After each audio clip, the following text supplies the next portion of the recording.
Hello, investors. It's Don Vandenbord, Chief Investment Officer with Revere Asset Management. Today is Friday, March 1st, 5:45 p.m. Eastern Time, coming to you from St. Augustine Beach, Florida, with tonight's Revere Market Insight video. State of the market. We continue to be in an uptrend that made all-time highs today on the S&P 500, NASDAQ 100, and mid caps are within shouting distance of an all-time high as well. Check the trend gauge over here. We've got the coveted 4 green arrows indicating strong market leadership, as well as all 5 of the major indexes trending above the 3 time frames that we track. The short-term 21-day exponential moving average, medium-term 50-day moving average, long-term 200-day moving average. So what just happened? Big rally in AI tech stocks. I think that this was probably triggered by another key supplier for AI data centers, Dell, saying they've got a huge backlog. They've got more demand than they can supply. They need more chips from AMD and NVIDIA, and the stock was up almost 32% on the day, and it lit a fire under just about every other AI tech data center related name today, carrying the S&P 500 and NASDAQ 100, as I said, to new all-time highs. Not sure what the bears have left, what argument they have left today. Here are the numbers. The big 7 up 1.26% despite Apple and Google being red, a big drag, but able to overcome it with the other names rallying. The RG8, this is our 8 growth ETF composite, up 1.06%. S&P 500 up 0.1% at the open closed. Strong rally, mostly early afternoon. Ended up 0.8%. Just a 3-hour trend up buy fest today, little by little, melting higher. Equal weighted up 0.7%. Nasdaq 100 up 1.5%. Equal weighted up 1%. Dow just barely positive, up 0.23%. Mid caps up 0.7. Russell 2000 small caps up 1.05%. Global 60/40 up 0.7. In-house GROTECTION up 1.51%. Let's get to the charts. Then the tail of the tape. I'm showing SMCI because it was added to the S&P 500 after hours today, and it's squeezing higher on that, up to 946. We may end up seeing that what we thought was a climax run for this is not a climax run, as this will seemingly put a floor under it until all the index funds can get it bought. But you can see it squeezing higher after hours today. Let's go to the indexes. S&P 500. I'll bring up. You can see the.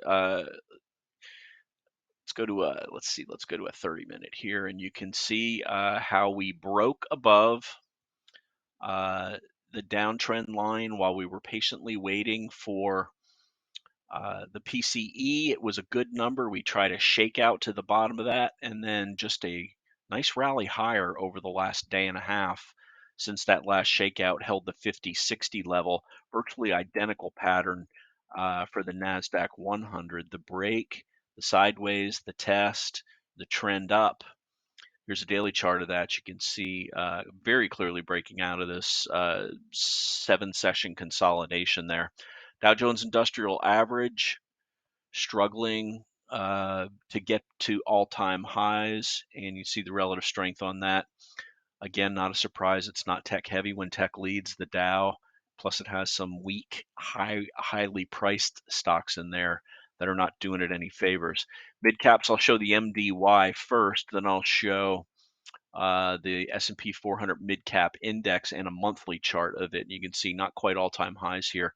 Back in late 2021, as high as 29.26. We're at 29.10 today, so very clearly, or 29.11, very clearly within shouting distance, showing some relative strength this week, as well as small caps at the high of this high handle / flat base, trying to break higher despite being dragged down today by weakness in regional banks after that New York Community Bank fear after hours. You can see NYCB down 26% today as they said, yeah, we've got a problem with some of these loans. that we took on. So those are the major indexes. Let's check the VIX. VIX lower with market higher. Not surprising. It's what we want to see. The dollar started strong, got weaker as the day went along. Here's a 5-minute chart. You can see opening up and then fading. And this fade indicated with a 10 o'clock Michigan sentiment index and then some ISM data that came out, and the market liked it. Dollar lower. And if you look at the back at the 5-minute chart of the S&P 500, you can see that's kind of where we shook and then rallied after that data came out. Despite the dollar with the dollar being lower, big update today for gold, silver, and gold and silver stocks. You can see here's GLD first, breaking out of that double bottom pattern on heavy volume. GDX breaking above the 21-day moving average, also on heavy volume. Silver, this is definitely something to take note, possibly attempting to make a change in character. Silver up 2% on the day. Bitcoin taking a breather, tightening up for 3 days after 2 gaps up. Quite okay seeing that. You need to consolidate after a big move like that. Now on to bonds. Broad bond index finished at the top of the range, meaning yields closed at the bottom of the range, but still up on the day. TLT, the long bond, up at the top of the range, 0TYX. The 30-year, you can see closing at the bottom of the range. Let's see on a 5-minute chart here. You can see that bond yields plunged when that 10 o'clock data set came out, and then TNX, the 10-year, down closing at the bottom of the range as well. That's our inter-asset correlation. Let's hit the tail of the tape. Composite, I'll hit the highlights. ISM manufacturing below expectations and University of Michigan sentiment were really the two keys that sparked the rally. Day count up 7 days above the 8-day, 38 days above the 21-day. This is on the S&P 500, including 81 out of 82 days. Quite a rally, and when you think it can't go higher, what does the market do? What's the pain trade? Higher. People thinking we can't go higher. We got to pull back, right? Well, just ride the wave. That's what we've been doing. You never know when it's going to stop, and it can go further than you think, both to the upside and the downside. And right now we're dealing with the upside. Sectors strong: oils, biotech, semiconductors, XLK, and gold, silver, and gold and silver stocks. On the downside, the dollar, regional banks, financials, staples, and utilities. Two adds to the portfolio: re-entered TNA, that's the small cap index, and added to Weatherford as oils were strong today, taking our adjusted beta from 1.51 up to 1.63. Bottom line on the day, indexes all green, led by AI tech names, S&P 500, NASDAQ 100, another all-time high. Let's look at a few charts here. We'll go through the portfolio, starting with let's go to NRGU. We'll hit some ETFs here since it was very clear that we're strength in oils today. There's NRGU. We also still own LABU, a piece of this, as biotech had a bounce back after a down day yesterday. Let's see what else now. Uber up 1.92% today, crossing that 80 level. NVIDIA, these are in order of size. NVIDIA up 4%, closing above that 800 level that was resistance last week and earlier this week, but finally getting above it today. And again, these AI data center type names and chip names, there's AMD gapping up again, up 5.2% on the day and clearing the 200 level.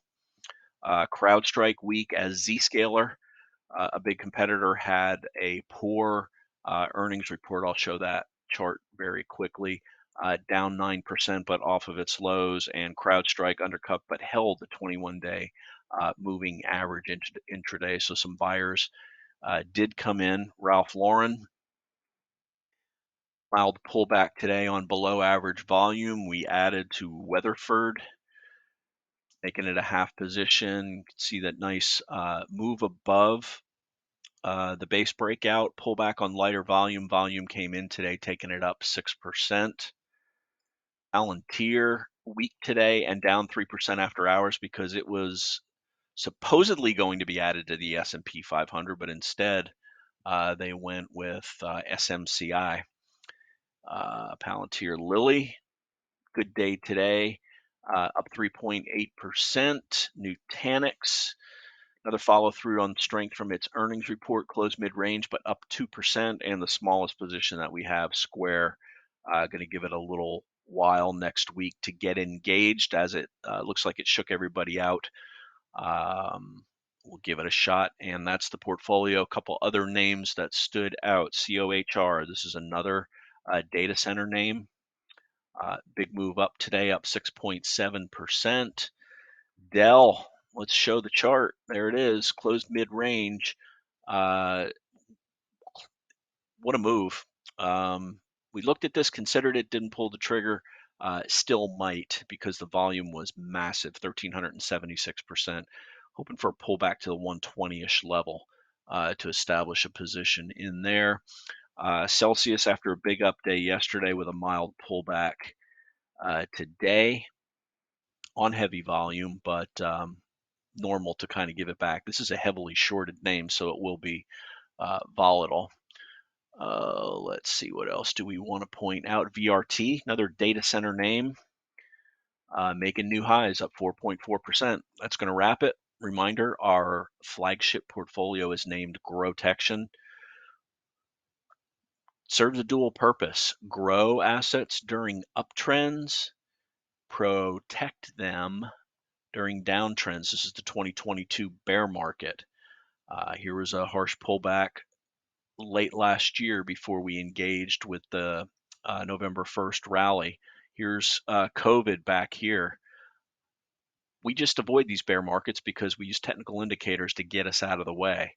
Sounds like a common sense approach, since you use every other facet of your life. When things aren't going well, you take steps to correct them. It's just that Wall Street has tried to brainwash everybody into thinking you can't time the market because they need you to buy their products.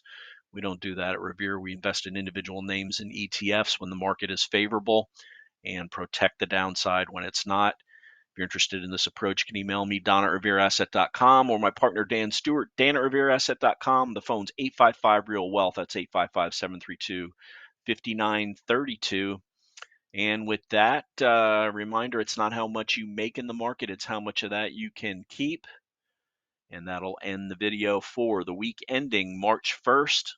This is Don Vandenbord with Revere Asset Management, telling it like it is. Just the facts here at Revere, no opinions. We have expectations, but they're flexible because market change will change with them. Thanks for listening, and have a great weekend.